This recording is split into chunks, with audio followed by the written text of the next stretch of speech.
The New York Knicks appear to be going all in on Isaiah Hartenstein, and we have to talk about this. So what's up, guys? Welcome back to Knicks Digest. It's Chris here, and we're going to jump right into the video as we always do, because according to multiple outlets, specifically Fred Katz, the New York Knicks do plan to bring Isaiah Hartenstein back to the team, and it will probably be for that max deal of $72.5 million over 4 years, which is $18 million per year. Here's what Fred Katz had to say on Knicks Fan TV when talking to CP, the franchise. He basically, on this interview, said that the Knicks, he believes, will bring Hartenstein back.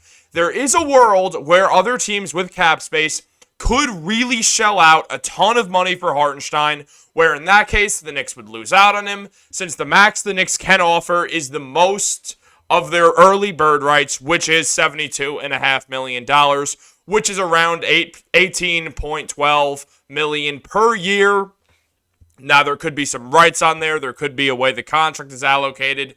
Maybe it'll be front-loaded and he'll get paid up front. He'll get more money then, and it'll decline over the next few years. Something I could see as a very highly likely possibility.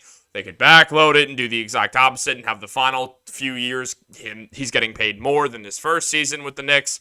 The Knicks have a few different ways to go with this. Now, in case anyone's wondering, Mitchell Robinson is on a front-loaded contract. He's gotten more than half of his money over these 2 years now, and his salary is going to continually go down, as the Knicks do know they're going to have to pay Julius Randle and obviously Jalen Brunson in the very near future, on top of the fact that they are looking to bring in another great player, whether that's an NBA All-Star caliber player or just a very, very good player like Mikal Bridges.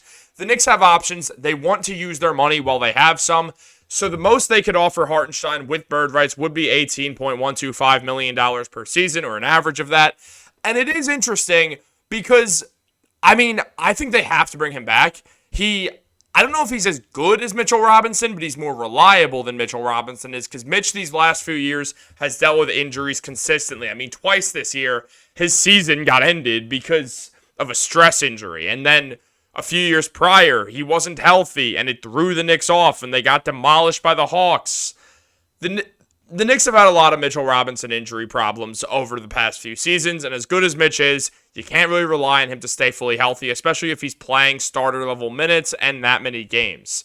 Now, if you have Hartenstein, all of that changes, because you could completely split their minutes even at 24 minutes per game each. You have 48 minutes of above-average great center play with two good rim protectors, and they also do things differently, so you can adjust accordingly based off who's on fire during a specific game, what a matchup is.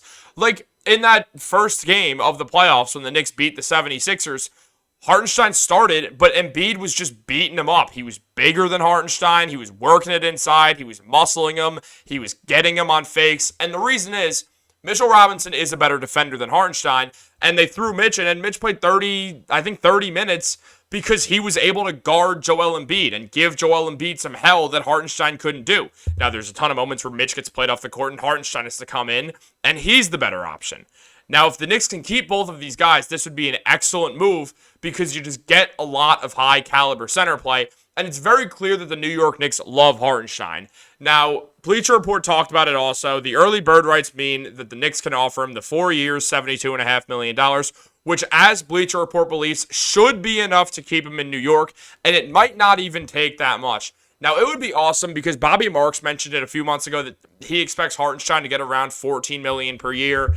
And look, maybe he'll get some 4-year, $55 million contract by the Knicks instead. But after the playoffs, after seeing how much the Knicks need Hartenstein and his consistency, I would guess that even if it's not $72.5 million, it'll be close, like maybe something like 4 years, $65, $66 million, something like that.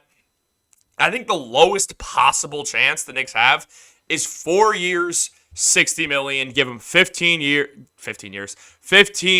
million per year, hopefully on a front-loaded contract. So when you're looking at guys like Brunson, like Randall, and in a few years like DiVincenzo, like Josh Hart, who you have to give extensions to potentially if the Knicks do trade Mikal Bridges, or trade for Mikal Bridges, like that video I just dropped, kind of indicating the Nets might be willing to move him, then maybe, it would make sense to have a front-loaded contract so Hartenstein's getting the most of his money this year and the Knicks have a little less to worry about when it comes to their salary books.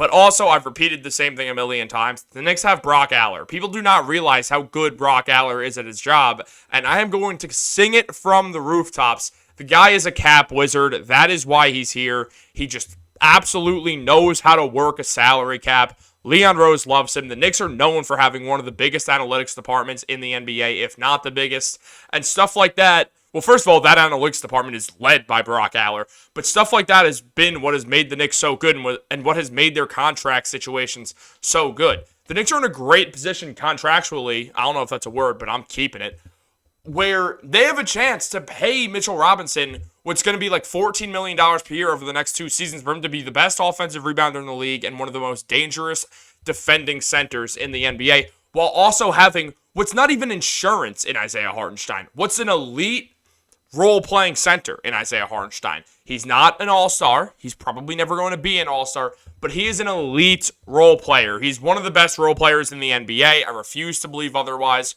What he did for the Knicks was incredible. He has shown that he is efficient and that teams are better when he's playing on them. Now, Hartenstein even spoke out on free agency and said, I'm focused on what I'm doing right now. This is a month ago with Michael Escato, by the way. I know I put myself in a great position to get a little upgrade. Right now, I'm focused on the Knicks. I love it here, and hopefully we'll figure something out. But at the end of the day, business is business. And Scotto asked him, so if the money's equal, you'd stay? And Hartenstein said, yeah.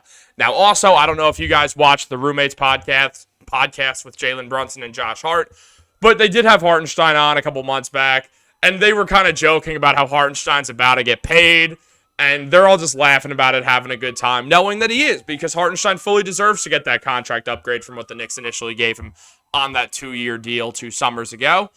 But I just really hope the Oklahoma City Thunder don't come in and ruin the whole party, because they're the team that I'm most worried about. The Magic are not going to use their money on a center. The 76ers are not going to use their money on a center. And if they want to take a Nick, they're going to go for OG Anunoby. The Pistons have Jalen Duren, who they love, and they need perimeter shot creation.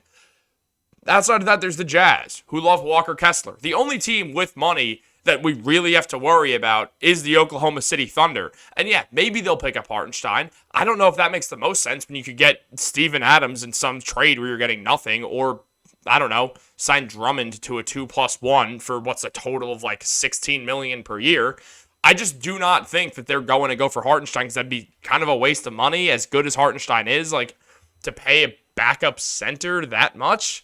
I don't know if that makes the most sense in the world to me. So I do think Hartenstein is going to stay with the Knicks, and I think there's going to be a similar situation to the Austin Reeves one with the Lakers, where it's like, when you think about it, when you look at these teams with money, there's just, unfortunately for Hartenstein, not the biggest market. The market for centers is weird nowadays. I think the most coveted center is probably going to be Valanciunas, which is weird because I would take Hartenstein over Valanciunas, though it also depends a lot on who your power forward is. Like, if you're a team that has a guy who could, like a Giannis or an AD at power forward. I know AD's a center now, but let's just say he's a power forward because he likes playing it. Then, yeah, it would make sense to have a guy like Valanciunas over Hartenstein who could space that floor a little bit more. But outside of that, I'd want Hartenstein. Maybe that's just me. Maybe I'm biased towards the Knicks, but Hartenstein is a great rebounder. He's a great player. He's a warrior. I absolutely love him, and I do not want him to leave the New York Knicks whatsoever. As I said, he's an elite role player. He puts up 8 points a game, 8 rebounds, 2.5 assists. He's an excellent high-post playmaker. He shoots 65% from the field. He does his thing. He also shoots 71% from the free throw line, so you can't just hack him the way you can hack Mitch, which adds to his game so much. He's an actual 7-foot center, and he's just great for the Knicks. And as I said, he makes teams better. If you look at Hartenstein with his on-off and on-court plus-minuses per 100 possessions, he had a career high in both this season. He broke out. He showed the Knicks how valuable he is to them, why they are so good when they have him on their team. Or when, yeah, like, I don't know. I just think that Hartenstein is worth paying that money if you have to pay him it. Now, they might not have to pay him it. It might turn into like 65. And yeah, that extra $7 million could go a long way. But even if they have to pay him $72.5 million, you just got to do it. And if you got to trade one of them at this point with the injuries, you have to trade Mitchell Robinson. Guys, let me know what you think down below. Should the Knicks give Hartenstein this money? Should they let him walk and try to maybe, I don't know, keep Mitch around, hope he gets healthy, draft a center, maybe sign a bargain center who you think can clean up for Hartenstein? I want to hear your guys' thoughts. Make sure to subscribe to Knicks Digest. We're starting a live stream in 2 days. I can't wait to do that. Make sure you tune in. So subscribe to the channel, like this video, turn on post notifications so you know what's going down with us. This summer, we're going crazy with it, and you don't want to miss any content, but this is a long-ass outro, which y'all don't need. So have a great day, and go Knicks!